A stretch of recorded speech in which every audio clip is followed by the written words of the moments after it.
Hello and welcome to No Particular Order, Mana Biscuit's weekly top 5 list show where we list our top 5 whatevers in no particular order. This week, top 5 comic book supervillains.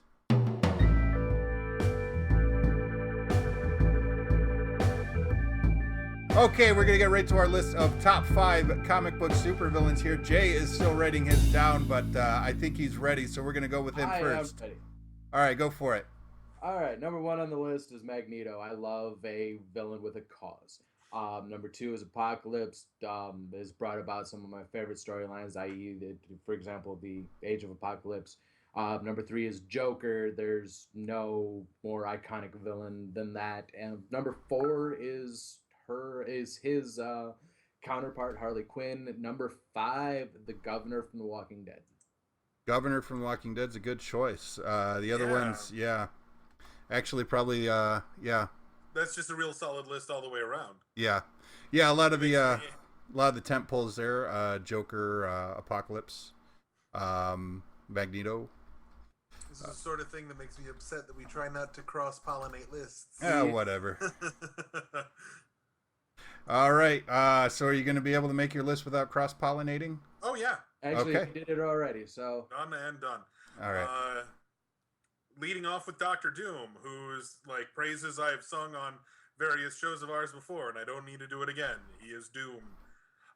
Next, Black Adam. I really like the Shazam mythology. I like Black Adam, especially in the 52 miniseries or maxi series or whatever you would call it, a handful of years ago. Excellent character, very sympathetic, still not a good guy. Next, again, kind of touching in a weird way on Shazam sort of mythos, Kid Miracle Man from the Miracle Man books, which were initially based upon the Shazam or Captain Marvel mythos. The next one is kind of a twofer because they're kind of the same character, but Darkseid / Thanos, because it's the same guy, just one's on the DC side and one's on the Marvel side. Right. I like the cosmic villainry sometimes. Sure.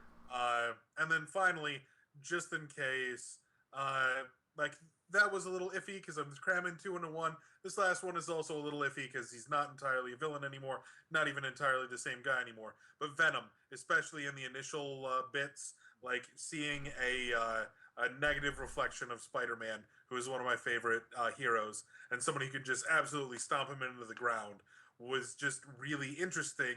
It gave that through a glass darkly sort of thing to Spider-Man, and I really appreciated it. So that's my top 5. All right. That's a good list. Of course, Dr. Doom, another big tentpole, but if anybody deserves to have him on the list, it's you. You've established that. I also like the observation that Darkseid and Thanos are pretty much the same person. Actually, yeah. Side note on that was originally whoever created Thanos. It was Kirby. Thank you.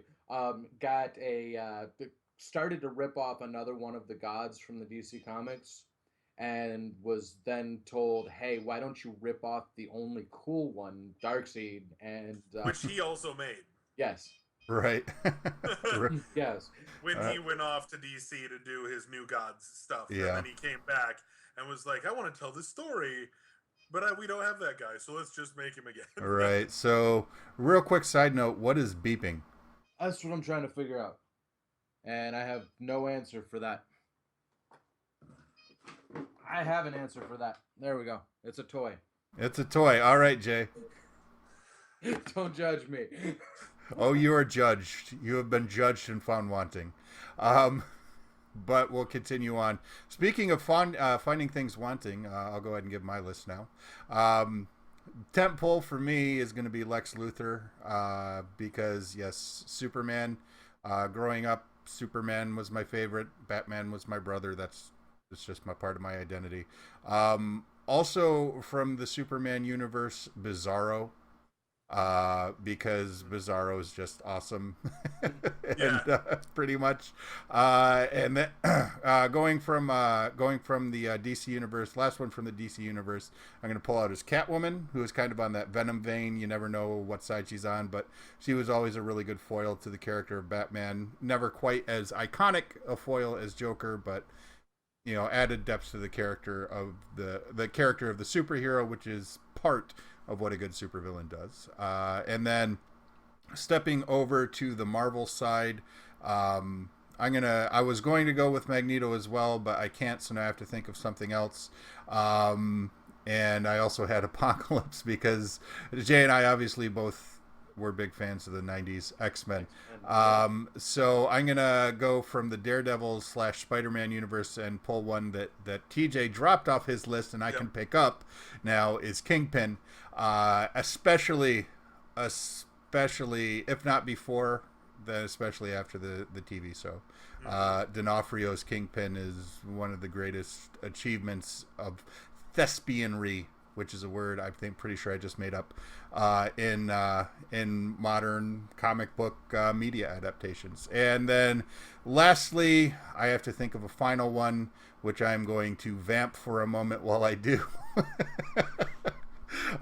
Because all the tent poles are gone. Oh, no. Yes, Galactus. Galactus, You had him on your list. I did have him. Yeah, I forgot, and then I remembered, and so he is on my list. Galactus.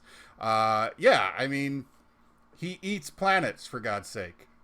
He was also one of the first comic books I read were some of my dad's old comic books from the 70s, and it was one of those compilation special issues, and it was, Fantastic Four and Silver Surfer and Galactus, and it was like the first story arc I ever read in comics, and so there you go.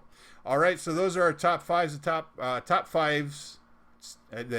our top 5 supervillains. Let's do our top 5 and top 5 here real quick. And we got a lot of the tentpole supervillains. Joker.